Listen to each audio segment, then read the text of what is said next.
다음번 상승 사이클을 기대하면서 반도체 주식을 사기에 좋은 시기인가요?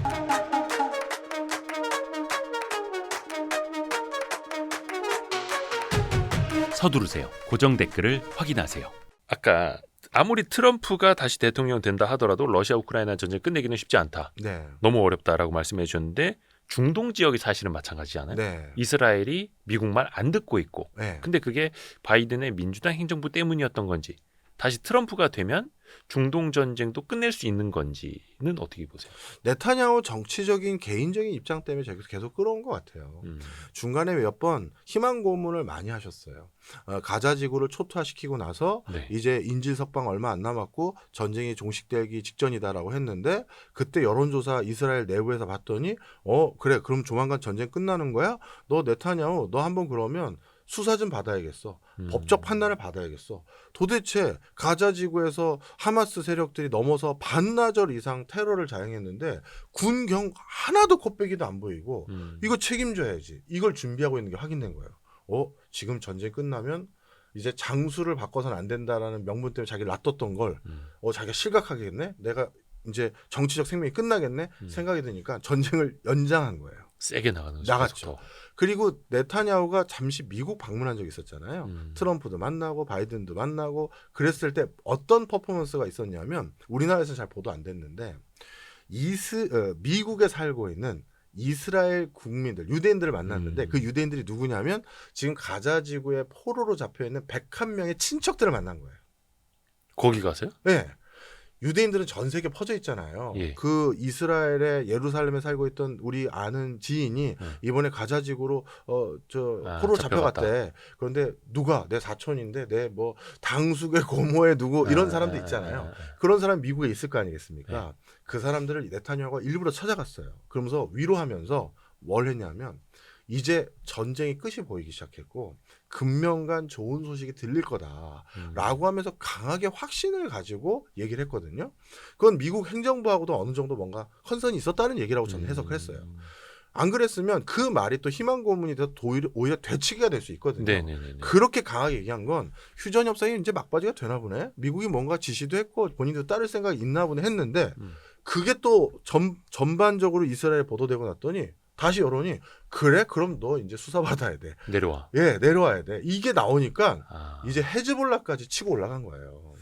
그래서 지금 이 형국은 미국이 반대함에도 계속 이 전쟁이 이어졌던 건 네타냐후 개인의 정치적인 입지가 굉장히 중요한 요소고 그리고 그들을 지원하는 연합 전선 이런 연합 전선이 지지하는 바가 일부 있는 것이고 그러면 이 상황에서 전쟁은 이렇게 길어졌는데 미국 입장은 뭐냐? 그리고 다른 중동 국가들 입장은 뭐냐? 네. 이제 제일 중요한 키플레이어가 이란이죠. 네. 헤즈볼라나 하마스나 후티 반군 다 이란이 지원하는 그쵸. 세력들이니까요. 이란은 트럼프 때가 너무 뼈 아파요. 오바마 때 핵협상 협의했고 경제 제재 풀어줬고 네. 그래서 전 세계로 나와서 정말 이란 국민들이 기대감이 뜨거웠어요. 그때 한국하고도 비즈니스 많이 했잖아요. 네네네. 원래 원유도 우리가 많이 수입하니까. 그렇죠. 그랬다가 트럼프가 난 이거 동의 못해. 이란 다시 경제 제재하고 핵 협상 파기하고 그 다음에 이란의 혁명수비대 총사령관인 저 솔레이마니까지 암살하고 트럼프가 내가 암살했어 얘기하고 다녔잖아요. 트럼프가 자신들을 다 퇴보시킨 거예요. 다시 국제사회에서 고립을 시켰고. 그런데 그 트럼프가 또 당선될 가능성이 있네? 그러면 야 우리 영토에서 미국이 이란 혁명수비대 총사령관을 저격할 정도로 암살할 정도까지니 트럼프가 또 무슨 짓 할지 모른다 해서 지금 이란의 행보는 이스라엘이 계속 두들겨도 난 전쟁 안 하고 싶어. 나 전쟁 안 할래. 이 제스처를 계속 보내고 있어요. 그렇죠. 그래서 이란은 트럼프가 정말 대통령의 당선까지 됐으니까 지금 상황이 높아지고 있으니까 그러면 이제 더 이상 저희는 진짜 안 하겠습니다. 네. 야 하마스 빨리 석방해드려. 야 빨리 내보내. 이 트럼프 왔어. 이 더 골치 아파졌어. 이렇게 될 가능성이 많아요. 특히 이란 국민들이 간절히 희망하는 게 이번 이란 대통령 선거에서 나타났어요. 그렇죠, 그렇죠. 개혁파와 시장주의자를 당선시켜준 거예요. 그렇죠. 이 얘기는 우리 경제 제재 없애고 우리도 한번 나가보자 이건데 트럼프가 안 돼. 해버리면 말짱 도루묵이잖아요. 그래서 지금 이란 입장에서는 어떻게 해서든 이스라엘과 더 확전이 되지 않게끔 약간 절제된 보복만 하는 거고요. 네. 그래서 트럼프에게도 우리 다시 한번 잘해보자라는 신호를 또 언젠가는 보낼 수 있겠네요. 네. 확실하게. 그러니 전쟁이 일어나려면 손바닥이 마주쳐야 되는데 네. 안 마주치게 만들고 있는 거잖아요. 이란이 자꾸. 이스라엘이. 아니, 이스라엘은 손바닥을 치면서 야 싸우자 하는데 이란이 전쟁, 피하는 전쟁. 거잖아요. 지금. 아하. 네. 그럼 이제 트럼프 입장에서는 이걸 어떻게 할 것인가? 과거에는 본인이 다시 이제 제재를 시켰던 이란을 이번에는 뭔가 좀 다시 풀어주려면 명분이라도 있어야 될 거 아니에요. 명분이 생겼잖아요. 이스라엘이 지금 유대인들이 이렇게 참혹하게 포로로 잡혀가고 이런 일을 당해서 그래서 보복한 거다. 네. 이란 이거 니네들 책임이야. 그래서 니네는 안 되는 거야. 경제 제재하고 아니면 니네는 더 이상 국제사회 일원으로 활동할 수 없어라고 명시적으로 제시하기 훨씬 더 트럼프 입장에서 쉬워졌다고 생각할 거예요. 만약에 이란과의 어떤 관계를 좀 회복을 하려면요. 이란이 바라는 걸 트럼프가요? 얻으려면. 이란 입장에서 자기가 바라는 걸 예, 얻으려면 얻으려면. 그러면 예를 들어서 이스라엘이 충분히 우리는 뭔가를 얻어냈다, 대가를 얻어냈다라고 하는 수준의 어떤 방책을 줘야 돼요. 그럼 예를 들어서 뭐 거의 뭐 하마스는 괴멸됐다고는 하는데 아직 모르겠고 네. 헤즈볼라라든지 네. 후티 반군이라 이제 이란이 컨트롤하던 뭐 용병이라 해야 될까? 그들도 이제 얘들아 그만하자. 워 이렇게 시키는 거 확실히 보여줘야 될까요? 그런 정도의 어떤 수세적인 입장을 보여주지 않는 한 아마 이란은 미국에게 얻을 수 있는 걸 쉽게 얻지 못할 거예요. 그런데 그런 수세적인 것까지 이란이 할 수 있느냐? 그것도 못해요. 우리는 마치 우리나라도 민주당 사람들하고 얘기하는 것과 국민의힘 사람들하고 얘기하면 우리나라 상황이 다르잖아요. 이란도 똑같아요. 개혁파들이 얘기하는 게 있고 그 혁명수비대를 비롯한 보수주의자들이 얘기하는 게 전혀 결이 달라요. 그러니까 대통령은 개혁파인데 네. 거기 최고 정치 지도자는 이제 그 뭐라 해야 됩니까? 이름 까먹었다. 하여튼간 거기는 되게 강경파고 네. 강경 보수고. 네. 그러니까 한순간에도 못 바뀌는 거잖아요. 그렇죠. 혁명수비대도 나름대로 이란 내부에 지분이 있고, 네. 그러다 보니 그렇게 수그리고 이스라엘이 원하는 걸 다 들어준다? 이것도 쉽지 않을 겁니다. 쉬운 게 없네요. 그래서 이스라엘은 또 막 벼르고 있고 진짜 이란의 그 핵시설까지도 직접적으로 미사일로 타격을 시켜버리는 걸 그런 목표로 삼는 것 아니에요? 이렇게 또 관측이 되지 않습니까? 그거는 이제 진짜 선을 넘는 거고요. 그러면 이란 역시도 이렇게까지 되면 이제 어떻게 보면 국민들 여론이 개혁파에 일부 힘을 실어주는 게 아니라 보수 전통파에 힘을 훨씬 더 많이 실어줄 거예요. 그때는 그냥 완전히 끝까지 가보자. 그렇죠. 이렇게 될수 있는 그걸 이스라엘도 알기 때문에 계속 변죽만 올리는 거예요. 예를 들어서 이스라엘이 이란과 정말 끝을 보고 싶었다 이번에. 그러면 제일 좋은 전쟁의 술책은 기습이에요. 진짜 그냥 핵시설 타격시켜 바로 먼저 해야 되는 거죠. 그래서 정말 뭐랄까요, 반격을 못할 수 있도록 해야 되는데 계속 변죽만 올리잖아요. 이런 헤즈볼라 거는 쳤다가 네, 하마스 쳤다가 후티 그렇죠. 쳤다가. 그거는 이스라엘 입장에서도 이란은 정말 이거 쉬운 상대는 아니다라는 건 솔직히 알고 있는 거예요. 그래요. 이란이 그러면 핵 프로그램을 포기할 가능성은 없어요. 없죠. 그냥 단언. 없죠. 없다. 없어요. 네. 이거는 계속해서 미국과의 협상을 위한 레버리지이기도 하고 중동 본인들의 지역 내에서의 또 위치를 또 지키기 그렇죠. 위한 수단이기도 맞습니다. 하고요. 네. 그리고 전 세계 모든 국가들에게 중국과 우크라이나가 다 실증적 증거를 보여줬어요. 핵을 가져야 되는구나. 자, 생각해 보세요. 미국이 본인들의 반하는 행위를 했던 국가들은 다 직접 타격하거나 그 나라의 본토까지 들어가서 군사작전 다 수행했어요. 근데 핵을 가지고 있는 북한에는 북한 본토에 한 번도 못 들어가고 북한에 대해서 더 강압적인 조치나 무력 개입도 못 하잖아요. 핵이 저런 거라는 걸 안 거예요. 그 다음에 우크라이나 원래 핵이 있었던 나라예요. 소련에서 떨어져 나갔을 때 소련이 유럽을 견제하기 위해서 상당히 많은 핵탄두를 유럽에 가장 가까운 우크라이나 쪽에다 배치해놨어요. 그런데 갑자기 소련이 갑작스럽게 패망하고 우크라이나를 독립국가로 승인했는데 나중에 돌이켜보니까 가만히 있어봐. 우크라이나에 놔두고 온 핵탄두는 어떻게 된 거지? 이렇게 된 거예요. 이걸 미국이 알고 어떻게 했느냐. 야, 러시아 그 핵탄두 빨리 도로 가져가. 미국이 강력하게 부탁을 했어요. 근데 러시아가 입장이 애매했어요. 이제 독립국가로 떨어진 애들에게 야, 그 핵탄두 내 거니까 돌려줘 하기도 애매하고. 근데 미국 입장에선 신생 독립국이잖아요.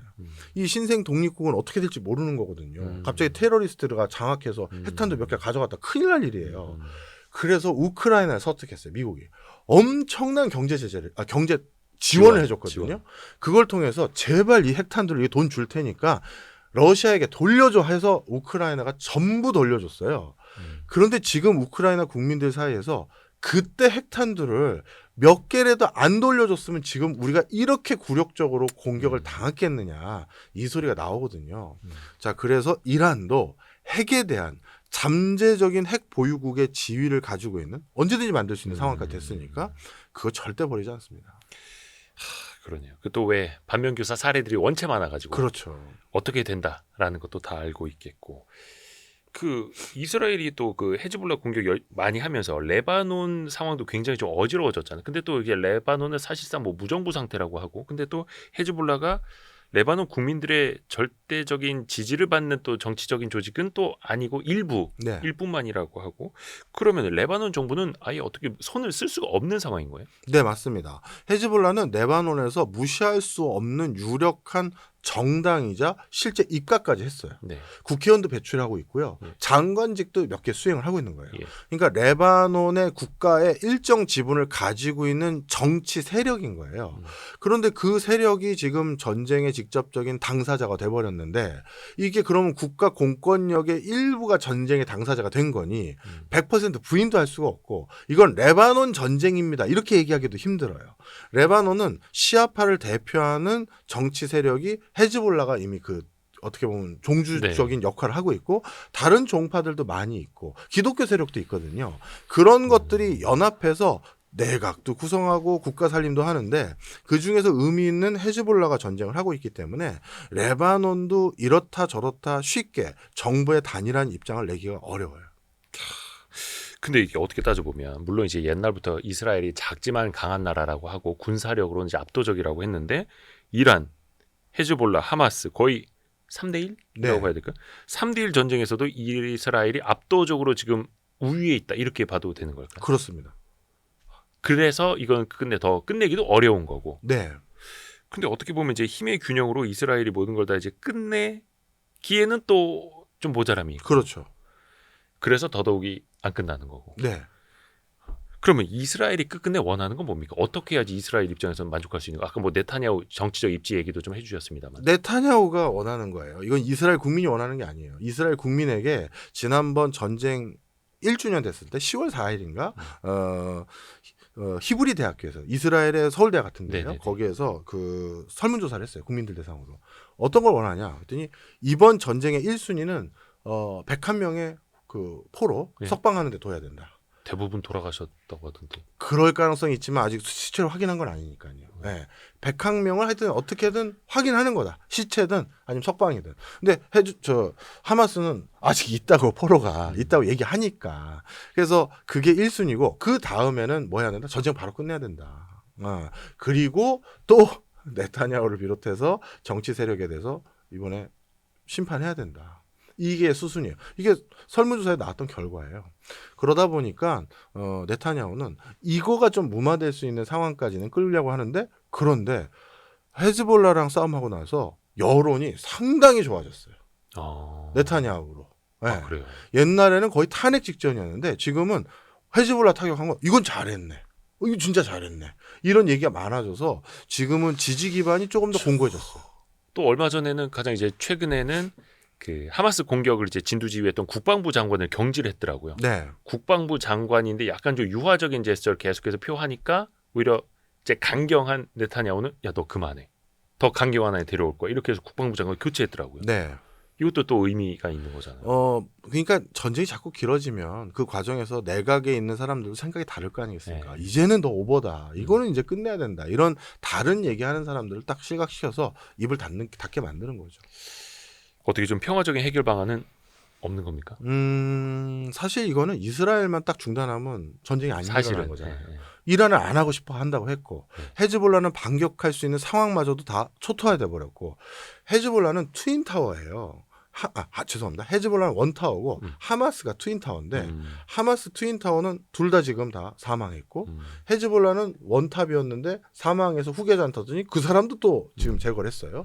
그래서 지금 수뇌부가 없어진 조직체가 됐고 헤즈볼라 같은 경우는 중간 간부들은 삐삐 테러 사건으로 다 또 어떻게 보면 사망 사고가 네. 있었잖아요. 그러다 보니 조직이 지금 하이어라키가 무너진 상태에서 어차피 반격도 못할 상황이에요. 그래서 국지전만 좀 하는 상황인데 그럼 이스라엘만 마음 먹고 이제 중단할 테니 석방해라라고 하면 끝나는 일이에요. 근데 그게 어렵고. 네, 근데 더 확전이 안 될 수도 있다라고 보는 게 일단 그 국제 유가만 보면 한때는 이제 70달러 중반까지 갔었습니다만 또 다시 내려와서 70달러 깨고 내려오기도 했었고 국제 유가만 보면은 막 크게 막 급등하는 상황은 또 아니에요. 뭐 저와 비슷하게 생각하는 사람들이 아마 경제계에 많은 거 아닐까요? 다 이 정도로. 음. 근데 끝내지도 못하고 다행히 뭐 확전은 안 됩니다만. 네. 와 이것도 참 진짜 오래 가고 있네요. 다음번 상승 사이클을 기대하면서 반도체 주식을 사기에 좋은 시기인가요?